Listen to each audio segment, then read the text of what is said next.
all will agree that Ghana is blessed with breathtaking waterfalls that many of us know and love. But beyond the famous ones, there are some hidden gems quietly flowing through the forest and rural communities, untouched and largely unknown. This week on Travel Ghana, we go off the beaten path to discover Ghana's hidden waterfalls and the stories behind them, the communities that protect them, and why these natural treasures deserve our attention. So today we have with us Richard Nyamako, who is a ranger, joining us. Last week we spoke about the unknown towns, and that was when we realized that most of these towns have hidden treasures that are yet to be uncovered. So today we talk about waterfalls. Richard, good afternoon to you, and thank you for gracing our lines this afternoon. Yeah, good afternoon, Mami SC, and good afternoon to all your colleagues at the studio and all your listeners out there. Thank you so much. How was your weekend? It was okay. It was beautiful. I think we climaxed yesterday with church activities. Yeah, I know that you are a church boy. I know that. Okay. Now, let's talk about waterfalls. And as I earlier indicated, Ghana is home to famous waterfalls like the Lee Waterfalls and even the Kintampo Waterfalls. But there are several other tagged way in the forest and even rural communities that many of us are yet to know about. Now, as a ranger and a resource person who has explored many of these areas, which hidden or lesser known waterfalls have you come across, and which ones would you want to introduce us to? All right, so thank you very much. The waterfalls are many. They are in types and shapes. For Volta region alone, I have about 14 of them, the hidden ones. And then also in Eastern region, I can list about 14 of them. I don't know if time will permit me, I'll just run through them and then maybe we'll pick one of them and talk about it. Sure. Okay, so now let's go to Volta region first. So we have one at Klepe near Ho. It's only called Kelefe Waterfall. Then we have Chachadu Waterfall located in Alavanyo. It's in Hokwe Municipal Assembly. Then we have a Honuta Waterfall, which is also in Honuta Ho West District. Then we have Chigama. I think we mentioned it last week. That's at Boeta. Yes. Yeah. Then we have Ote Waterfall. It's at Amejofe. Now it's gaining some recognition because of the canopy walkway that has been built on it, around it. Yes. Mm-hmm. So that is gaining some popularity, by the way. Then we have Akum Waterfall at Logbatota. We also have Aflabo Waterfall at Leklebi at Besia. Then we have Tizo. Tizo is at Liati Soba. That's also a Fajatu South. Then we have Tagbo Waterfalls at Liati Wote. Anyone who has been to Fajatu might have heard of this Tagbo Waterfall, but the challenge is most people are not able to reach there because the journey is quite a long one. Then we have Bajeme Waterfalls located at Bajeme Ho West. Then two waterfalls at Akome. Then we have Kulungu Waterfalls at Fume, Ho West. Then we have Nyangbu. Nyangbu also has a beautiful waterfall. Then we have Biakpa, that's Abatime Biakpa. Then those are the ones that I will mention when it comes to Volta region. Now, let's quickly go to Eastern region. We have Tini Waterfall, which is at Adasawase, around Enginem. That's Etiwa East District. Then we have Trudu Waterfalls at Begro, Fantiakwa District. We have Ekumesu Waterfall or Akumesu Waterfall at Asesewa, Apamanya District. We have Orobon Waterfalls at Kwewu Umpraiso. We have Butwase Waterfall at Kwewu Tafo. Then we have Aprede Waterfall at Edukrom area. That's Aprede. Okay. Yes, that's Okrede Street. Somewhere. Then we have Kentenklen Waterfall. This name,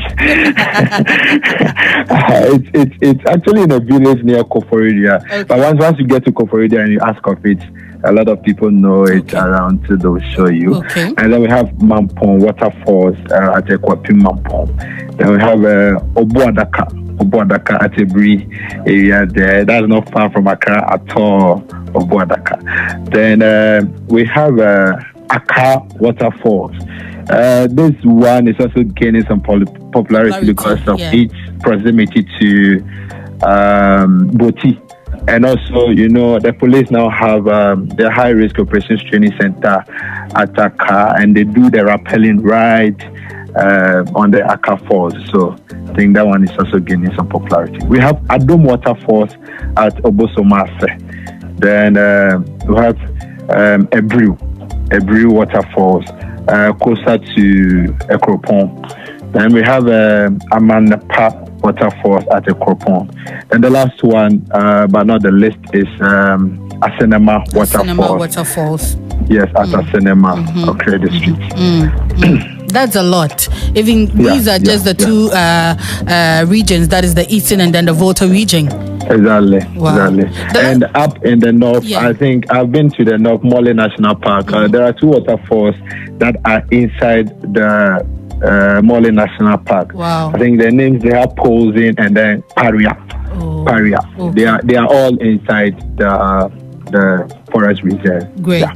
Now, what was your first impression when you discovered these waterfalls, and what makes it special compared to the most popular ones we have? Okay, most of these ones, they are calm.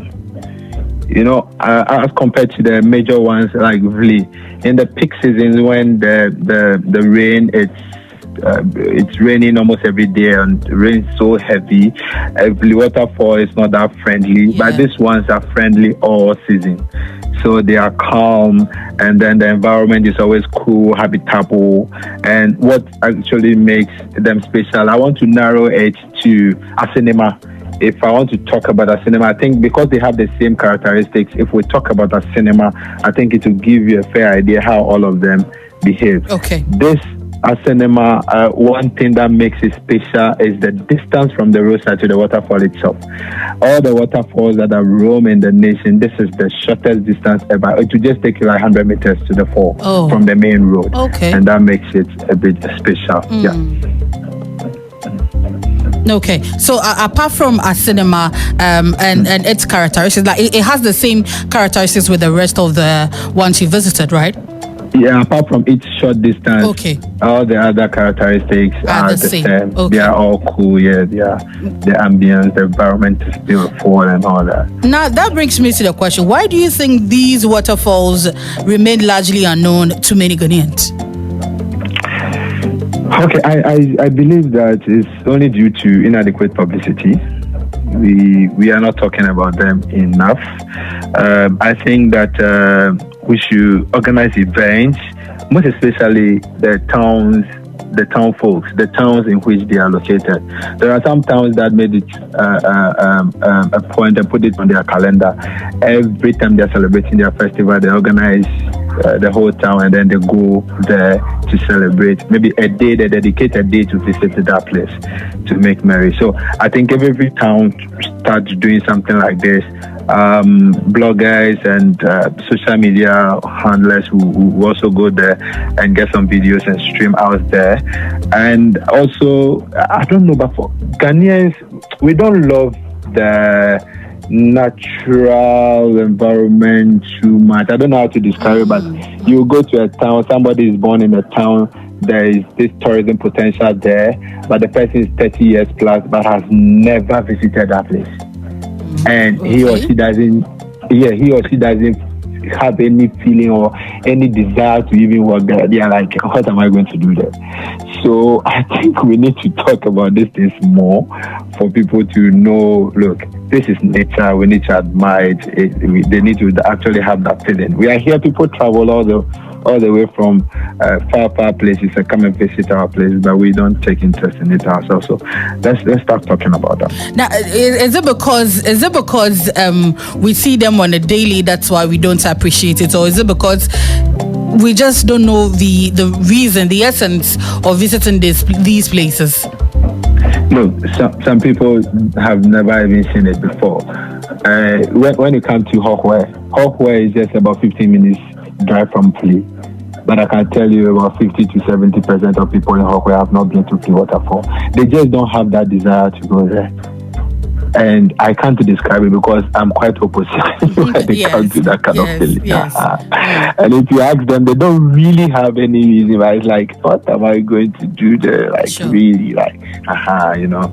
So I don't know what we have to do, but for you as a ranger, what moves you to go to these places to go and explore and admire them? Okay, for me, first of all, I'm a jungle expert. So anything that is in connection with the jungle, I want to go there. I want to discover it. I want to know more about it. And for me, I want to connect more with nature. That's what gives me happiness. Living in the city and too many cars, too much traffic and all that is actually not my thing. I want to just admire nature, the way God made it and how beautiful things are. I want to eat natural food. I want to do plant medicine and all that. I believe that the body needs natural things than artificial things. Great. So all these things gives me that kind of edge to always be in the jungle. In conclusion, what should we as Ghanaians do when it comes to these natural resources we have? Okay, so let's talk about them more. Let's preserve them. In the villages, one thing I've realized is that most of them, these waterfalls, before it becomes a waterfall, it's first a river. And these rivers are what they depend on in terms of their drinking water. They use it for most of their daily life, anything that they want to use water for. So they try to protect it. They organize communal about to clear the paths, to keep it clean and always maintain it. So I think we should just encourage these things so that we maintain them. It also may, one way or the other, once we are able to develop them, to secure some development for them, it will bring them some fund generation for them to be able to build some of the basic amenities that they need around there. Ghanaians must first take interest in it, and then the diasporans will also do same once we market them. Thank you so much, Ranger. It's been great having you again, and we hope to uncover some more hidden treasures located here in Ghana.